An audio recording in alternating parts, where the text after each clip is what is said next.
We're about to enter the land. And Ki Tavo ala Aretz.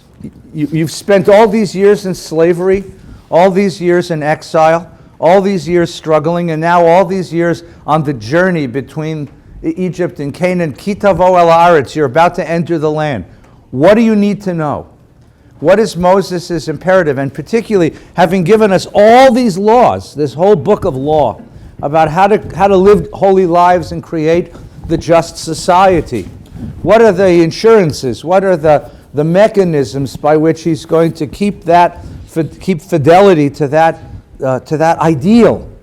And that's what this Torah portion and next week's are about. So it really fits in some way the end of the year. Especially this one in particular, Ki Tavo ala Aretz, because you'll see it's about a ceremony. And the ceremony is about the story we tell about ourselves. And that's critical for this time of year. So look with me, it's on page 1140. Everybody find it? Vaya Ki Tavo ala Aretz. You're about to enter the land.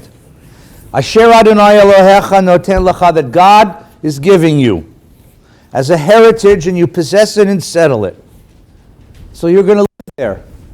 And you're going to move from being nomads to being settled people, which brings a lot of consternation to the Bible.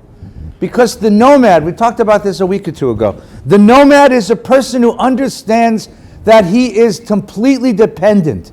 The nomad understands the contingency, the openness of life. That what happens is not assured. The nomad knows that his surety, his security comes from within and from God.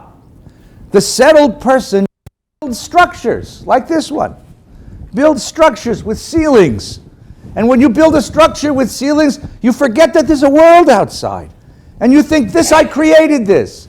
If it's hot outside, we can make it cool in here. If it's cool outside, we'll make it warm in here. If it's dark outside, we'll turn on the lights.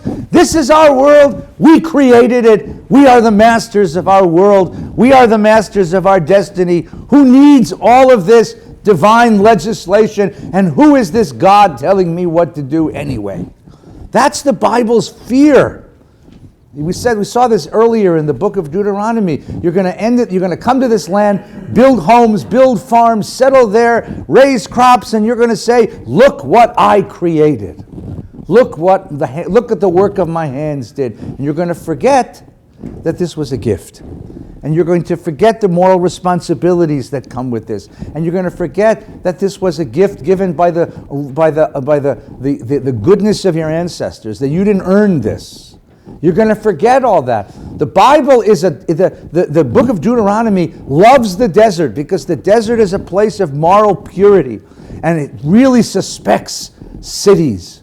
Because once you settle in a city, you forget who you are. Ki Tavo ala Aretz, when you come into the land and you become the settler, you're going to take the first fruits of the soil. So you're going to plant crops and orchards and vineyards, and the most precious fruits are the first fruits. When they first come in the late spring, early summer, which you harvest from the land the Lord your God is giving you, put them in a basket, go to the place where the Lord God will choose to establish his name. Go to the shrine. You shall go to the priest in charge at the time, and you will say, "I acknowledge this day before the Lord your God that I have entered the land that the Lord swore to our fathers." The priest takes the basket, sets it down in front of the altar of the Lord your God, and you will recite as follows. Now, it's really interesting. What does the priest say? Nothing. He just takes the basket. You do all the talking. Now, that's the opposite of how you imagine religion. Usually it's the rabbi who does all the talking. But the idea that the rabbi said, come in, we got lots of room. Come over here. You sit in the back, we'll call on you. You don't want that. Come make yourself at home. Make some room. Everybody, here, come over these guys. These guys are smaller. Move over. All right. Usually you expect the priest to do all the talking. It's an interesting thing. There's a study of this by a professor of mine. He claims that the Temple of Jerusalem was silent. Priests do no talking. Jews talk. We should try this one day. Come for high holidays. You give the sermon. All of you. I'll just sit quietly. Right? And it would be very interesting. What do you say? Here's the litany. Now you recognize this because they took this And they use this instead of the first fruits ceremony. Bikurim is the name for first fruits. Instead of the ceremony, this becomes the core of the Passover Seder. So you all know this, right? My father was a fugitive Aramaean. He went down to Egypt with meager numbers, sojourned there, and there he became a great and very great populous nation. The Egyptians dealt harshly with us and oppressed us. They imposed heavy labor upon us. We cried to the Lord, the God of our ancestors, God of our fathers, and the Lord heard our plea, saw our plight, and our oppression. The Lord freed us from there with a mighty hand and an outstretched arm, an awesome power and signs and portents. He brought us to this place and gave us this land, a land flowing with milk and honey. Wherefore is an interesting word. Therefore, and so, now I bring first fruits of the soil, which you, O Lord, have given me. Don't turn the page. That's too good to turn the page. Wait, why such a hurry? What happens? This is great. You show up with the first fruits, you hand them to the priests, and what do you say? Here's my story. Here's my story. Now, stop for just a second and take that in, okay? The human mind is structured to absorb patterns. We have a hard time remembering individual things. If I gave you a whole bunch of random numbers, you would have a hard time figuring them out. You have a hard time remembering them, unless you're one of these memory people. Hard time. But if I tell you, give me your phone number. Give me the phone number in the house you grew up in. You guys know, I bet you know phone numbers in houses you haven't lived in for 35 years. Right? 883-820-8280. That's the bakery my parents used to own. That they sold in what year? What year did they sell that? 83, okay? Right? That's the bakery, right? I mean, we know numbers. You know your social security number. Right? Some of you know your license plate now. I don't, but some of you know this. But we memorize things in patterns. The way the human mind works is we patterns, we accept. You ever have one of those experiences where you see flashing lights and they form a pattern? You know what I'm talking about? Sometimes there's two traffic lights and they're flashing and they form a pattern. And you realize these are independent lights. It's your head that creates the pattern. Right? You know what I'm talking about? Yeah. That's how the human mind works. We create patterns of visual experiences. We create patterns of auditory experiences. Music, if you think about what music is the pattern that your mind creates among discrete notes. Bum, bum, bum, bum. That's 1, 2, 3, 4. 4 notes independent of each other, right? But your mind creates the pattern. Bum, bum, bum, bum. Bum, bum, bum, bum. Bum, bum, bum, bum, bum, bum, bum, bum, bum, bum, bum. You can remember the whole thing because there's a pattern to it. We are pattern creators. We create patterns among the and we call it narrative. When I ask you, who are you? How did you get here? What is your life all about? You tell me a story. We always do this. We share narratives. Each of us carries a narrative. If I was going to do this morning, but we're going to run out of time, but I was going to have everybody turn to each other and tell your narrative to the person. How'd you get here? Oh, well, it came from back east, and we found a house, and we walked on the shore. We all have these stories. We tell these, what? I said my parents got sugar. Well, all right, that's another thing, right. A nice bottle of California Chardonnay, and I was, right? And we create patterns. The patterns of events shape who we decide we are. We construct a narrative of identity. And that's about who we are. And that's the story that we hold about who we are. And what's very interesting, just if you think about this, is that at certain points in life, sometimes we change the narrative. Right? In 1973, in the summer of 1973, I went to Israel for my junior year in college. And I went a month early for my and I lived on the kibbutz that my parents founded. My parents had made Aliyah in Israel in 1950s, and as part of a youth movement, and they built a kibbutz, and then there was a political fight, and they were on the wrong side of the political fight, so they left Israel and came home. I knew that story, but I never realized that it's probably the most significant story of my life. Happened before I was born, and I had nothing to do with it, but it shaped everything in my life. And I didn't realize that until the summer of 73 when I went to Israel, and I met all of the people who I'd heard about my entire life.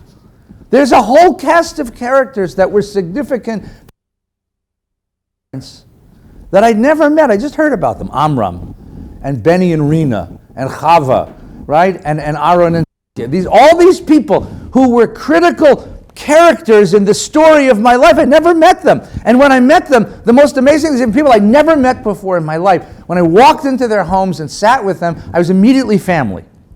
Because the rhythms of their lives and the patterns of their speech and the way that they related was so familiar to me, because these were all young kids who grew up in the same youth movement and made Aliyah and built a kibbutz together. And suddenly I realized that the narrative of my life does not begin with my birth. Many years before, with this experience of my parents. And you can't understand me unless you can't understand Shagas for Israel unless you understand that. You can't understand the way that I'd serve a meal at my table unless you understand that. Right? In kibbutz, you serve a meal in big platters. Nobody. When I moved to I went and visited my wife's house. When I first was engaged to Nina and I went to the Biebers for dinner, they have this bizarre custom. Everybody gets a plate with food on it. Where's the big bowl with the chicken? Right? Where's the big bowl with the chicken? I couldn't, like her mother put a plate in front of me and it had chicken and rice and vegetables. Find it, where's the rest, you know? Because that's how I grew up and that's how I lived and that's who I was. And it was like, woo, weird.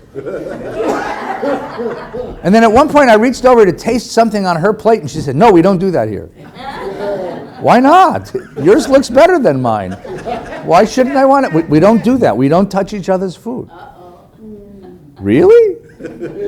I mean, they had a weird thing called table manners. Like, we never had that in our... In the house I grew up in, there was one rule. Don't stab your brother with a fork. Other than that, it was a kibbutz table. I mean, it was everything was served collectively. And there was always... I remember finishing the meal at the beach. I said, is there more? I said, tomorrow.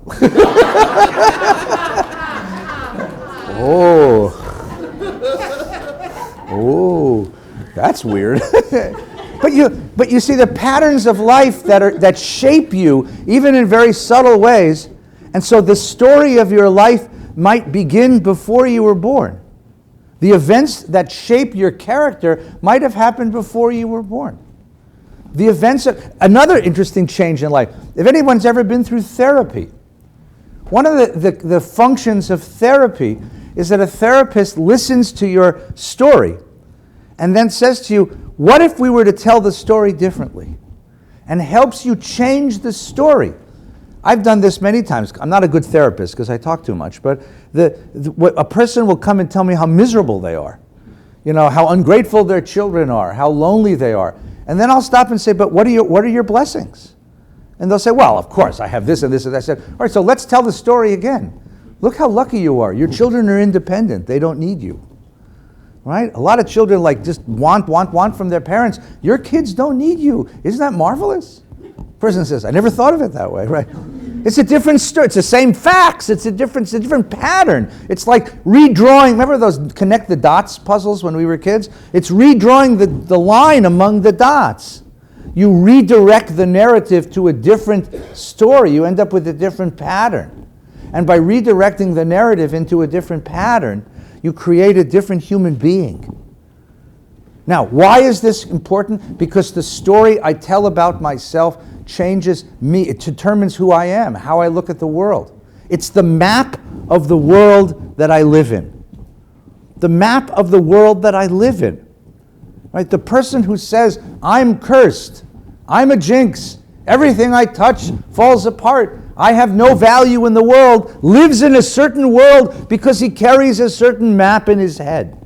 And the person who says, I'm blessed, I am so filled with gratitude, see how many blessings are mine, I've been touched with grace, lives in a very different world, even if the facts, by the way, are the very same. And because the narrative changes. So the question of what is my narrative? What is the pattern that I draw among the facts of my existence that determine who I am? That determines how I'm going to live in the world and what attitudes I'm going to have. And more than that, because patterns are projected forward, that determines how I'm going to look at tomorrow. What's tomorrow going to look like? So here's why, the irony or the glory of having this Torah portion today, because tonight is Slicha, the beginning of this, or the beginning of our repentance season, or our penitential season, the beginning of the season of self-evaluation and self-repair. So the first question is, what's my story this year? What happened this year? What did I do this year? What happened? What's the story of this last year? How did I use my gifts and my blessings and my energies? How did I touch the people in my life? Who came to touch me? Who found their way into my life this year? What is the story of my life? That's the question that we're going to come together to ask tonight. And what can I learn from what happened this year to bring me into next year? What would I like to change for next year? What do I regret from the past year that I can change next year? Because I'm in a position now to change the story for next year. Because the next year only starts next week. I got another week to figure this out. I got another week. And so this is why this Torah portion is critical, right? Is that clear? It's the question of narrative. What is my story? What is your story? There's a wonderful philosopher who says it's not that we tell stories, or we have stories, or we know stories. He says we are stories. That's what we are. And I'll tell you, from a rabbi's point of view, I spend an awful lot of time at the cemetery. When it's all said and done, that's what you leave behind. And that's what I do. And some of you have been with me when I comfort families after they've lost a loved one. The way that I do it is I sit them down and I say, tell me the story of your loved one. And at first they're very reticent because they know it, but they don't know they know it. What do you want to know? You know, I want to know what your father and mother was like. I want to know what life they lived. I want to know what was important to them. I want to know what made them happy. And slowly, one thing after another. Well, you know, this, and they start to tell stories, and the more stories that they tell, you see the most amazing things. The tears turn into smiles. You don't lose the tears, because there is a profound sense of loss. But the smiles, because I'm left something precious. I have stories, and it's really kind of an interesting thing, that in a certain way you can't tell a person's story until they've died. Because what they're going to do tomorrow might affect the story that we told about yesterday. Many of us have had disappointments, failures, setbacks yesterday that turned into the most glorious opportunities. The most glorious. Had I taken that job, this would never have happened. There's a very famous joke about this. You remember the famous joke? The guy's the shamus, the Schwartz is the shamus in the 14th Street shul. Remember the joke? Right? And the city inspector comes and says, you're the shamus of the shul? Says, yeah. He says, in order for you to be the shamus, I have to register you as a superintendent of the building. You have to sign your name. So he puts an X. He says, no. You have to sign your name. He says, I don't write English. I can't sign my name. He says, then you can't be the shamus. And they kick him out of the job. And poor Schwartz, he sits on the street corner. No job, no prospects, nothing, right? So a friend comes along and says, Schwartz, come, help me push this push cart.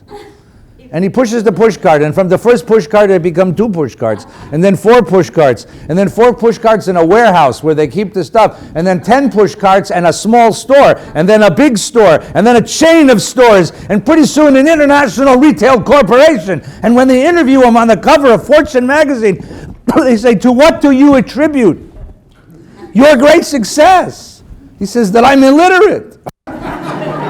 He says, why? He says, because if I signed my name 25 years ago, I'd be the shamus at a 14th Street shul. I mean, the notion that yesterday's events are colored by today's decisions, so that in a certain way you can't tell how a life works out as a story until the person's gone. And then even then, because then the kids live lives, or their descendants, that which they leave behind changes it as well. I mean, the very famous story. Remember Alfred Nobel? Alfred Nobel was a chemist, Swedish chemist, and he created dynamite. It was a wonderful thing. He created dynamite, and he had this idea. He was a really good man, and he figured this will end war, because no one would be stupid enough to use this power in war. Yeah. That was his ideology, but the world saw it differently. Now, Nobel's brother died, and the newspaper mixed up their eulogies. and they printed Alfred Nobel's eulogy on the front page of the paper. He's still alive. He was. And he read it, and it said, Alfred Nobel, merchant of death. Merchant of death dies. And it was this very, very brutal story about how this man created this horrible... So Nobel decided that's not the way he wanted to be remembered. He took all the money that he made, and he left it in a bequest that upon his death it would be given as prizes to the people who advanced the causes of humanity, and that's where you get the Nobel Prizes. All right? That's how it happened. Now, that's so interesting. He didn't want the story to be this story. He changed the story. You see how that works? Here's the story. Now, here's what's interesting. Look at the story again. So the tradition says, I want you to tell this story. I want you to tell it holding the first fruits of the land. I want you to tell this story so that you understand who you are and where you came from. And even when you're prosperous, you will not forget that all of this was given to you as a gift, that all of this should be appreciated as a gift, and that it comes with certain moral responsibilities. Take a look again with me. Ready? We're on page 1141. Ve'anita ve'amarta. You will then declare and you will say out loud, Lifnei Adonai, in front of God, Arami oved avi. Strange phrase. It's translated in many different ways. Here it says a fugitive Aramean. The word Arami, the name Aram is a place, okay? A place is called, Aram is in the northwest of the Middle East. It's where Syria and Turkey meet. Today, it's a very horrible place to be. It's where the Kurds live, okay? Arami Oved, the word Oved, it can mean many different things. Me'aved means to destroy somebody, right? Oved can also mean something's lost. It seems that the meaning here, the word here is a fugitive. Now, here's the thing. We didn't come from that originally. Originally, we came from Haran. But if you go back to the 11th chapter of Genesis, there is a little note about Abraham's family. Apparently, the tradition that the Deuteronomy held was that the family originally came from that northwest section of Aram, the border of Turkey and Syria. We know that in the 13th century, there was a great war there. The Mesopotamian armies of Assyria marched northward in order to conquer the Hittite territories. And there was a huge war. And this is going to sound familiar. There were huge numbers of civilians who left that area because it was too dangerous to live there. And that's what Arami Oved Avi means. It's not, as the Bible says, that Terach went from Ur of Chaldees to Haran and then Abraham continued the journey. Nor is it what chapter 12 in Genesis says. God said to Abraham, Lech lecha me'artzecha. Deuteronomy's version of our origins are much more basic. We were running for our lives. We were Kurdish refugees. That's where Arami Oved Avi. We were Kurdish refugees. We came from that same place. And there was a big war. And there was no place for normal life. And so we picked up our kids and our families and we ran like hell. And where did they run? They ran to the coast. And that's how they ended up in Canaan. They ran to the coast and then down the coast and ended up in Canaan. That's Deuteronomy. Now, a person who's running for his life from a war, what does he own? He's got no land. He's got no home. Whatever he can carry. He has no friends. Wherever he goes, he's a stranger. He doesn't speak the language. He doesn't know the custom. He doesn't belong to the land. He has no claim on this place. He is a refugee. That sense of refugee is how you start the story. Don't forget who you were. You were not always settled people with possessions and security. You started life as the most insecure people in the world. Kurdish refugees.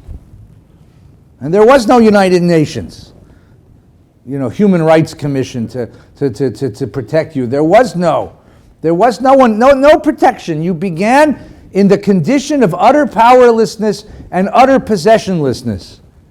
Arami oved avi. V'yerad Mitzrayma. Why did we go to Egypt? Why would a refugee go to Egypt? There's work and there's food. Right? There's food.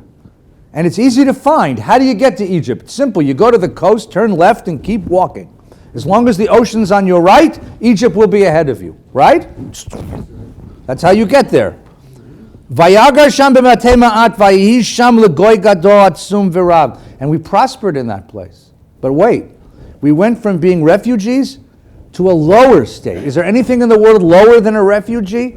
Is there anyone in the world whose social status is lower than a refugee? Yes, a slave. The Egyptians dealt harshly with us and oppressed us. Of course the Egyptians dealt harshly and oppressed us. The Egyptians were ruled by the Hittites.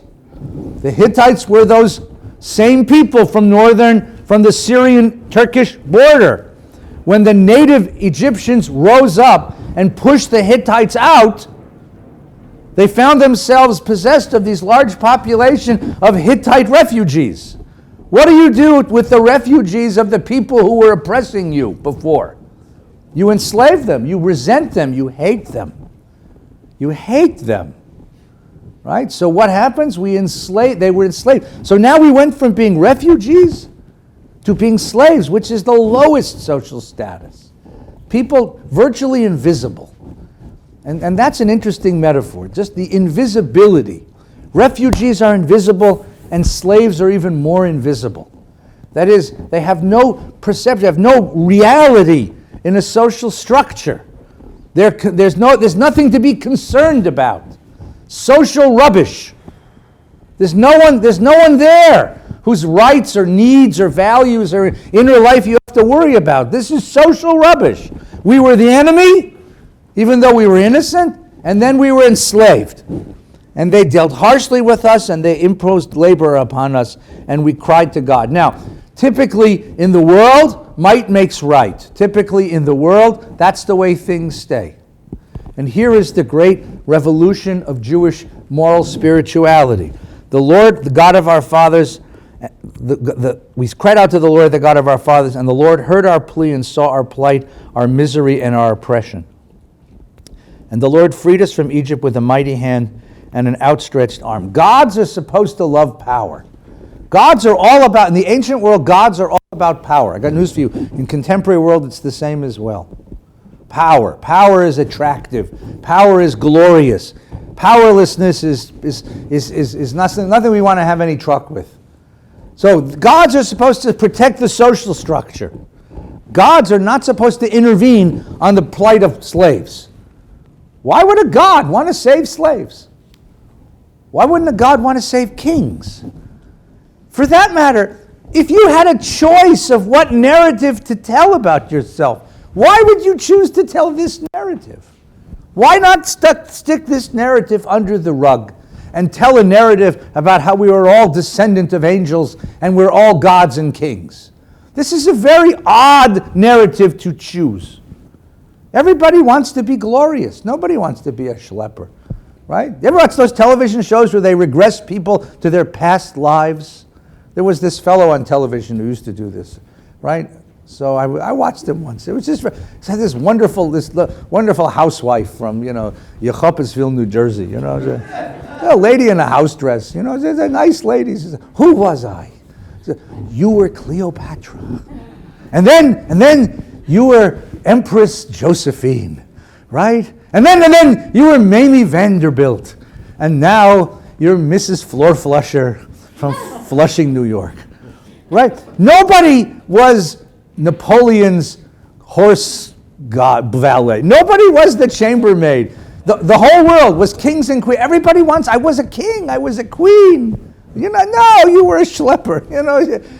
Your ancestors vacuumed Napoleon's rugs. Mazel tov. But you see, this is the moral revolution of this people. To worship a God who is on the side of slaves and to imagine the personal narrative as the narrative of slavery. He brought us to this place and gave us this land, a land flowing with milk and honey. Wherefore I now bring the first fruits of the soil, which you, O Lord, have given me. No, just don't turn the page yet. Let's just. I know you want. I know you're so at Torah. Torah draws you in. I'm so impressed. But I want to. There's two things about this that are interesting. First of all, who's doing all the stuff? You. No. The beginning of the statement is, my father was a wandering Aramaean. He went down into Egypt. He sojourned there.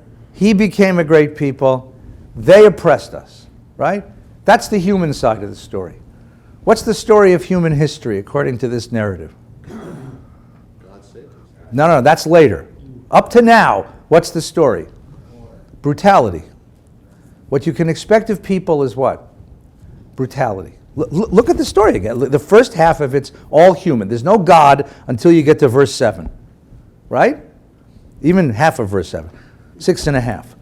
The story is there's war, there's refugees, there's escape, then there's oppression, slavery, persecution, humiliation. The story of human history is a story of brutality. It's a very sad picture of the human condition, right? It's a very sad picture. Then it doesn't change until verse 7. Then God gets involved. And how does God get involved? The God who enters this story is a God who comes into the story on the side of the oppressed, on the side of the slave. Now, you take this for granted because you've been coming to shul all these years and you're reading, but this is not something to be taken for granted. A God who comes into the story on the side of the oppressed. Right? That is a remarkable revolution in religious history. Because up till this point, and even to this day, by the way, and I won't get political, but I probably will anyway, it's just, we have this idea that God sanctions the social structures and allows the powerful to remain powerful. That was Karl Marx's great idea, that religion is part of the infrastructure that we don't see, which sanctions those who have and pushes down those who don't have and mollifies them. And here this notion that a God shows up and overturns a social structure in order to liberate the oppressed and on the side of the weak. This is a revolution in human history. Just an absolute revolution in human history. Well, you're looking at me like I'm crazy, right? But this is the Pope gets this, by the way. If you're listening to this Pope, this is a good Pope. I'm glad we got this Pope. I voted for this Pope. So I put on my red yarmulke and I voted. The last guy, this guy. I mean, this is a remarkable idea. The God who is willing to overturn social structures to come into the story of history on the side of the oppressed. And that's the story that you tell. That's the story that you tell. This becomes the core narrative.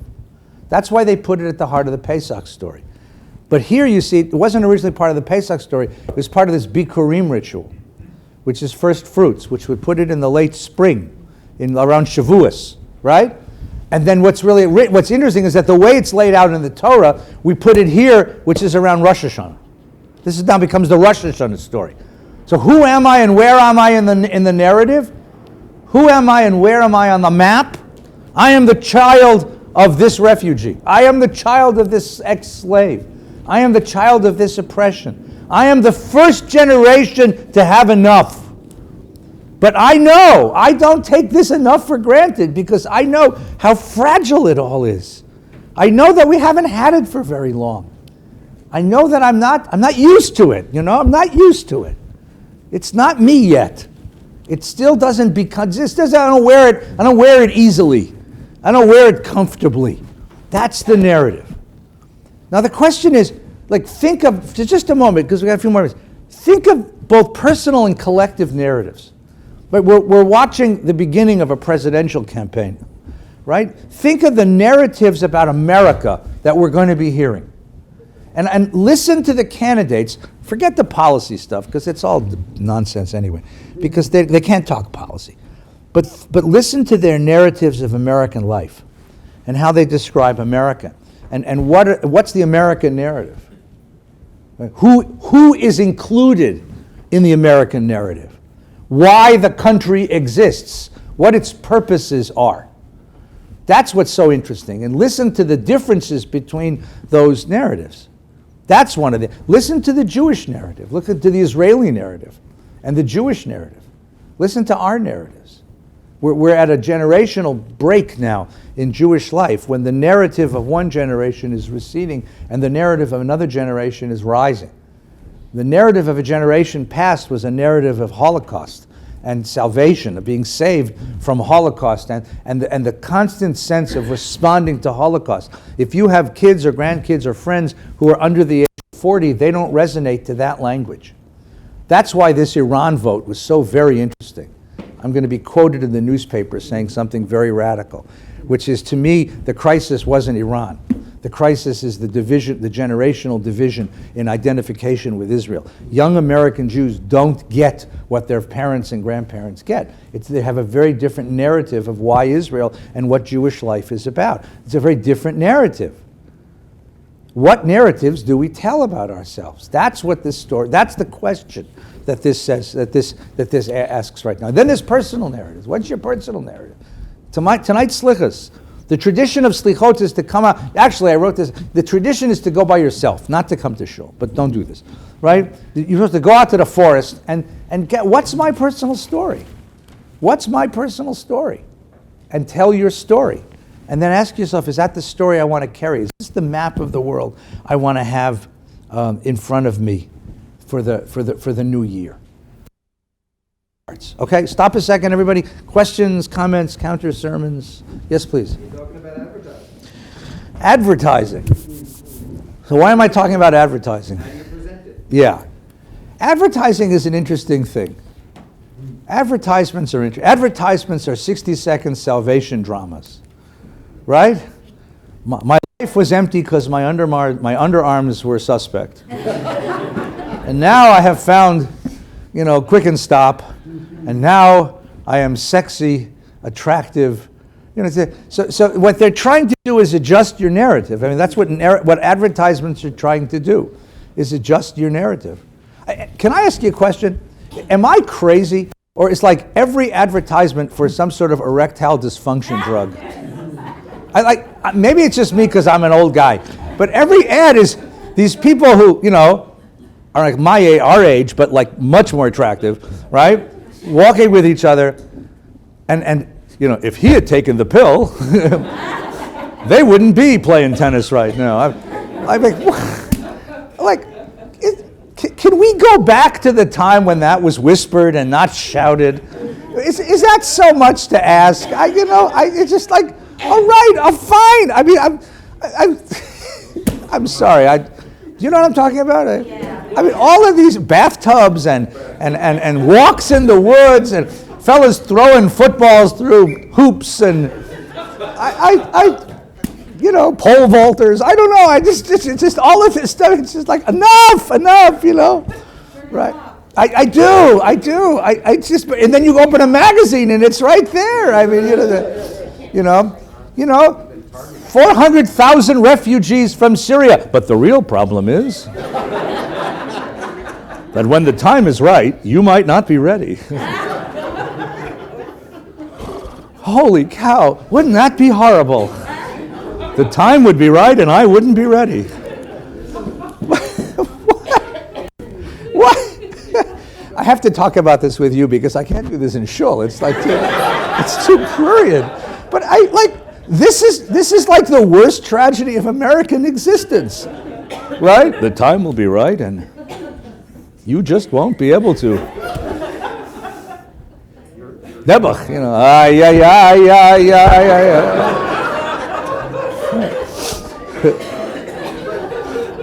Dear God, I fell down on the job. I mean, come on. I mean, enough already. Sorry, go ahead. I apologize. I'm having fun. But that gets to also Yes. a point, which is Yeah. we're targeting. Yeah, And the advertising we're doing for ourselves, the narrative you're describing can also be targeted. you're right. And differentiated with the different audiences. Yeah. I want an advertisement that says, to hell with whether you're physiologically ready. Can you have a relationship? Forget sex for a moment. Can you look in each other's eyes and confess what's in your soul? I mean, that's the ad I would put on if I had $400 zillion.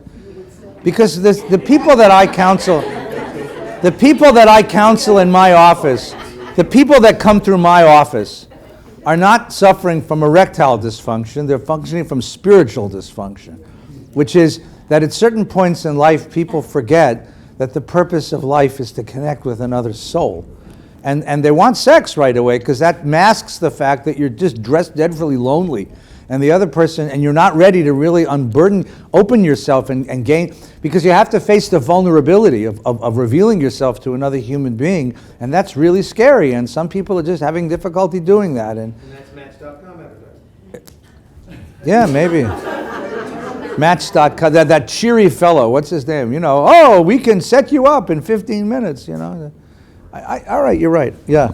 Why does Rashi say that an Aramean tried to kill my father? Yeah, because how does that change the story? Because the word Arami Oved Avi, that phrase is very ambiguous, okay? Very, very ambiguous. So the rabbis of the Talmud offer several different interpretations, okay? The one that I offered you is the one that is now accepted by most Bible scholars because we now have archaeological evidence of that war in 13th century BCE on the border. And it makes a lot of sense for explaining the patriarchal narratives, the Abraham narratives. Where did Abraham come from? His people came down from Haran, from the border, from the north, and down through Canaan and ended up in Canaan. That explains it much better than any other kind of construct. The Midrash, however, doesn't know the archaeology. So the Midrash is looking for other precedents in the Bible, right? And in particular, what the Midrash is looking at is the story of Jacob and Laban, right? And the story of Jacob and Laban is that Jacob goes back to the home country where the family comes from, and Laban tries to destroy him. So Arami Oved Avi, an Aramean, tried to destroy my ancestor, right? Namely, Laban tried to destroy Jacob, and Jacob escaped to there and ended up in Egypt. Now, the structure of that narrative, and they did that because they're trying to connect the narratives of Genesis and Deuteronomy. The interesting structure of the narrative, though, if you step back from it, is that what you have here is that there were these two great civilizations, Mesopotamia and Egypt, and both of them tried to kill us. And the idea is that we were created in response to two traumatic events, the rejection of Mesopotamia and the rejection of Egypt. And that's where Israelite spirituality comes from. It's a rejection of the modes, the two great modes of civilization that existed at that moment. Okay? That's where Rashi and the Midrashic tradition come in. Now, grammatically, it doesn't fit well, and the modern stuff has all this archaeology behind it. There's a thing called a stele, S-T-E-L-E, which is a column. It's a column, sometimes made out of clay, sometimes made out of other materials, where when news had to be shared or recorded, ancient kings would record it on these columns, a cylinder. They found one of these, Merentov, and it has the story of the war in the 13th century BCE, right? It has the story of the war on the Syrian-Turkish border. Okay, it wasn't Syrian-Turkey back there, but it is a story, and it says that there were large population movements, right? And that there was a large population that moved south and westward to the coast and down the coast into Egypt. So we have a little bit of archaeological evidence for this, and that makes a lot of sense. So now you're thinking that Abraham's family didn't come from Ur the Chaldees, which is in southern Mesopotamia. They came from a different city called Ur, which is in northern Mesopotamia, and that's where we came from. But the idea of being a fugitive, that's what I want you to remember. Because I think it's, I opened the paper this morning.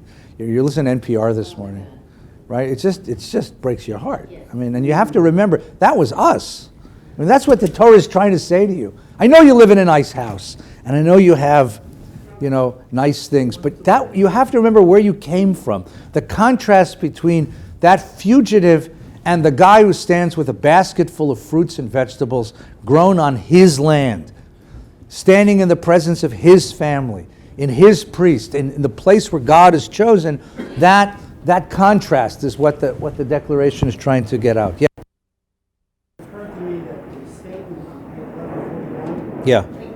is actually a sociological statement Right. that deals with who you are and what your responsibilities are Right. In the future, if you are a fugitive, Right. you were a refugee, then your responsibility, no matter what happens to you, no matter how rich you get, no matter how populous you get, that eventually you have to remember that part of your life because there are others who suffer. So the last phrase, the because. Yes, is the therefore. The therefore, right. That's Rabbi Schulweiss's therefore. Right? That's the moral conclusion. Right? Just for a moment, I mean, there's a couple things about this which are still very interesting. What's missing from this narrative? You just read the whole Torah, right? This is a 5-verse, 6-verse synopsis of the whole Torah. What's missing? There's several things missing, right? What's missing? My father was a wandering Aramaean. All right, that covers the patriarchs. He went down into Egypt. That's Exodus. God freed us from there. That's Pesach. What's missing? Mount Sinai. Moses. The wilderness experience. None of that's here, right? Why is Mount Sinai missing from this? Why is Moses missing from this? Right? And why is the wilderness experience missing from this? That's an interesting question. So there are two basic answers to those questions. Answer number one is this sort of scientific answer that was offered by a very famous biblical critic called Gerhard von Rad, German critic, who said that what you have here, this is part of the notion of multiple traditions. That the tradition of the Sinai revelation belonged to the folk tradition. This is the tradition of the prophetic revelation, and they didn't have the Sinai revelation. So they left it out. Nor did they concentrate on the wilderness experience. For them, it's all a salvational history. This is a salvational history. I am the product of God's salvation, and so the wilderness experience doesn't fit, and you don't want Moses in the story to distract you from the fact that you are the product of divine salvation. All right, that's one way to look at it. More modern scholars, subsequent to von Rad, who lived in the early 20th century, have said, no. You have to imagine that the people, at least the people who edited this, had all the documents in front of them. They left it out for other purposes. They left it out because for the purposes of this, it's not necessary. Right? For the purposes of this, it's not necessary. Here, what you want is to emphasize that I who stand with the priest and my basket of vegetables, and my basket of fruits, and my oldest child, and the animals that are the fruits of my prosperity, all of this is a gift. The Sinai narrative isn't necessary for that, so they left it out. They kept it very clean and simple. Now, just I'll be right with you. As an exercise, put a finger here and come back to Genesis 12, and take a look at that narrative of how we got started. And let's take a look at the difference there for just a second, and then we're going to go eat chili rellenos. Yeah, someone had a question in the back. Yeah. But if the Hebrew goes to the priest and prostrates himself, that's the indication of the status of the priest and the status of Israel and the supremacy of God, which we did receive at some. Yeah. It might be missing as part of the narrative, but the fundamental order of things is still reflected in the story. Exactly right. But here's the thing. If you were going to tell the story of your ancestors, the story of your history, and leave out the most remarkable moment, right? That's like telling American history and leaving out July 4th, 1776. Yeah, we were a British colony and we rebelled and we fought for our independence. You know, yeah, but where's you're leaving out the most important moment. It's curious that you leave out the most. You're right. It's implied in the whole expression, but you're leaving out the most important moment of meeting God. But of course, what this is about is I'm meeting God in what experience? I'm meeting God in a salvational moment, not in a revelational moment. The revelational moment has other implications about how I behave and what I do to serve God. Here, I'm meeting God in a salvational moment, which means I understand that I am not the author of my life. Not entirely. I understand that I did not create entirely the conditions of my existence. I am not a self-made man. I am the product of a set of circumstances far beyond my control, which have put me into this remarkably glorious position for which I express nothing but gratitude. Now that changes the way a person looks at the world. Changes the, now let's take a look at the Sinai in just a second. First Genesis, page 69. Right? Vayomer Adonai al Avram, Lord said to Avram, Lech lecha me'artzecha, get out of town. Mimah miladetcha, get out of the place you were born. Umibeit avicha, get out of the family. I want you to enter the world naked, without the position. No American Express card, no sense of patrimony. Ela aretz asher areka, to a place you're not even going to know where you're going. I'll tell you when you get there. Vaselacha goy gadol, I'm going to make you a great nation. I will bless you. I will make your name great. V'yeh bracha, you be a blessing. I will bless those who bless you and curse those who curse you, and all the families of the earth shall bless themselves by you. That's self-description number one. Narrative number one. What's the important features of that narrative? If that were to be our Rosh Hashanah narrative, what would we say about ourselves? What does that say about us? We were chosen. We were chosen for what? For greatness, for power, for blessing, and to do something else. And a responsibility. It carries a responsibility. What is the responsibility? It's interesting. That's exactly what you'd think, but it doesn't say that.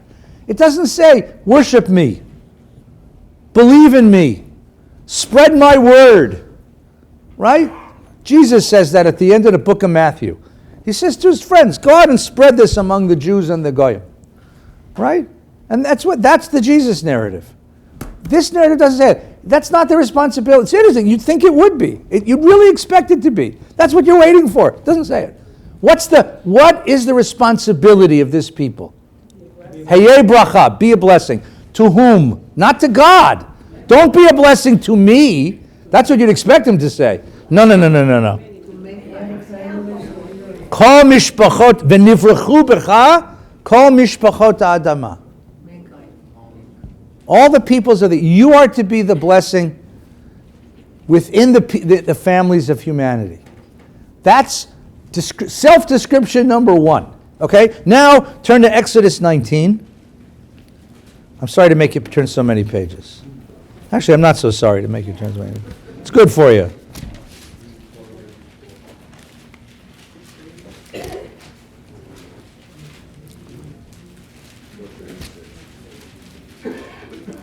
(437).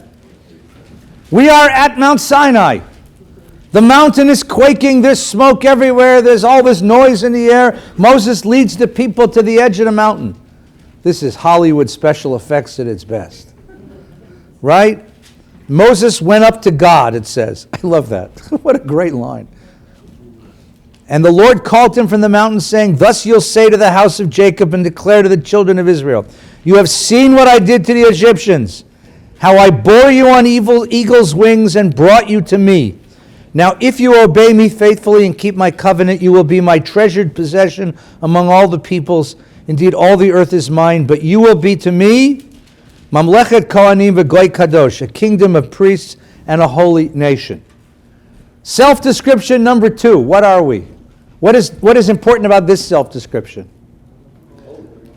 You have this badass God, right? I mean, when it says, you have seen what I did to the Egyptians, what does he say? Who's Egypt? Egypt is the most powerful human kingdom in the universe, right? And they were playthings to me. You know who I am? You know who I am? This is Robert De Niro as God. You talking to me? You know who I am? And I brought you here. Why did I bring you here? Why did I bring you out of Egypt? Who are you? What is your self-identification? What is your narrative? You are to walk the world knowing what? You have a mission. What is your mission? Mamlechet Kohanim v'Goy Kadosh. You are to be this holy people, this priestly people, and you are protected by the most fearsome, powerful, awesome, uncompromisingly infinitely powerful God of the universe. And that's what you're here for. I'm Mamlechet Kohanim. I carry a card that says, Mamlechet Kohanim Goy Kadosh. You know, don't mess with me. Right? Don't mess with me.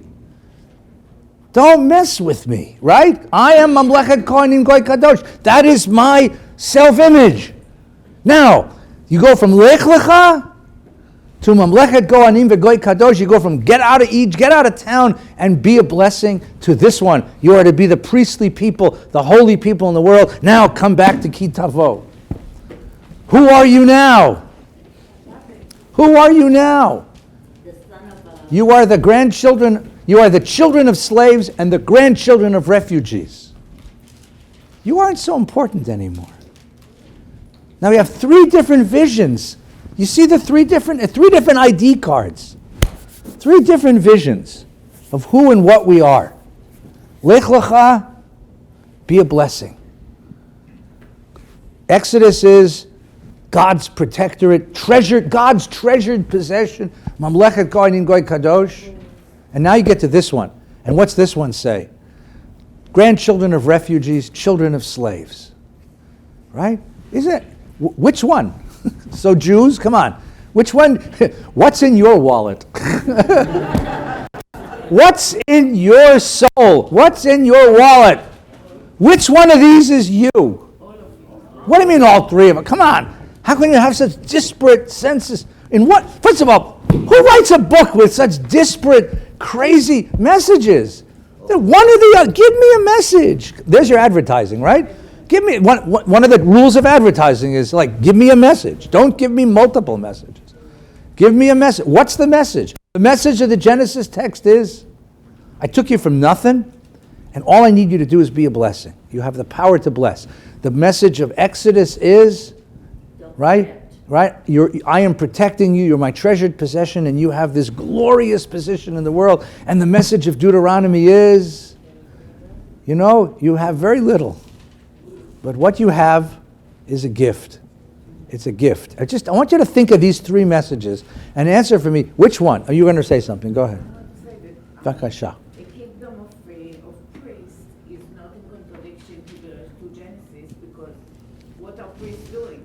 They are serving people. Yes. All of you are priests, then you're serving people. So you're doing a beautiful thing here. So I said at the very beginning, the human mind likes to find patterns.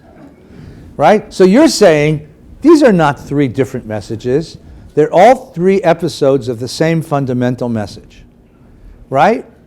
If you're going to be a kingdom of priests, you've got to understand that you come from very humble origins. Because the problem with priests, no offense to my colleagues across the street, this is general. The problem with anyone who calls himself a holy person is he takes it in his head. Right? It becomes who he is. And he thinks that he is above. And so you got to know, hey Moshe, come on in. You got to know that you come from nothing. You came from nothing. So there's a humility that this starts with.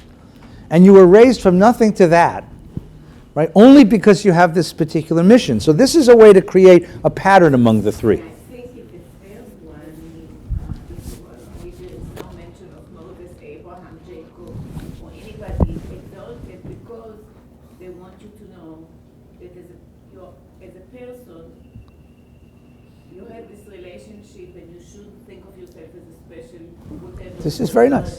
This is very nice. So you created a nice whole among these three. That's very nice. Yes, Rob. Well, the three I think are related. There is evolutionary and developmental. It's sort of paradigmatic with human beings. Okay.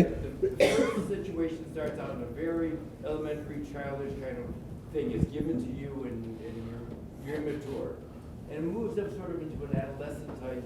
And at the end here, this part, we are on our own now. We're adults, and we have to take responsibility. This is a great bar mitzvah speech, right? So Robert, no, this is very nice. You start out as a young person, Lech lecha me'artzecha. I'm going to leave my parents' house, and I'm absolutely terrified. And all I want to know is, can I find some way to be a blessing to somebody? And when you start to succeed in the world, you end up with this tremendous adolescent sense of grandeur.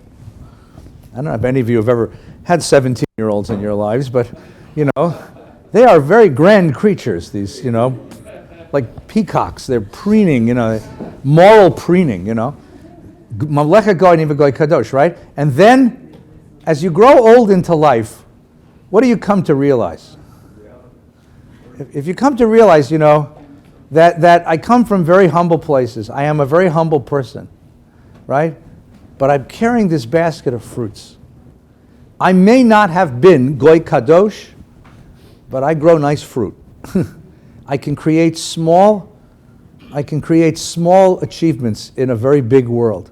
But these are not insignificant because they represent something which is a very big movement. That's a very nice progression from childhood to adolescence to adulthood, right? That's very nice.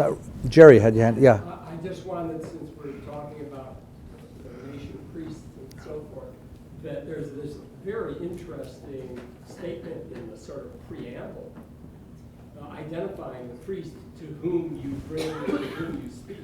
Yeah. And it's not Moses saying me and my children. No. It's not my brother and his children. It's the priest who happens to be a priest at that time. Right. And so sociologically, yes, the priesthood may officially be something that's inherited, but it is not a significant aspect.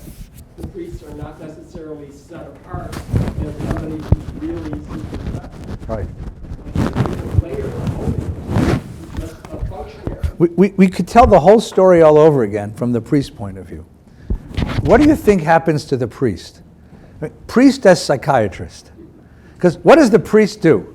The priest goes, The priest listens to you say this, and the priest knows, the priest shares your story. I mean, what you're going to do then is you're going to tell the priest your own story.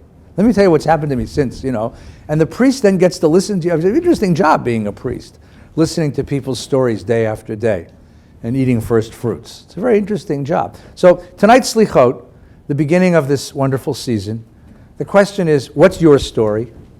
What's the story of this last year? What would you like the story of next year to be?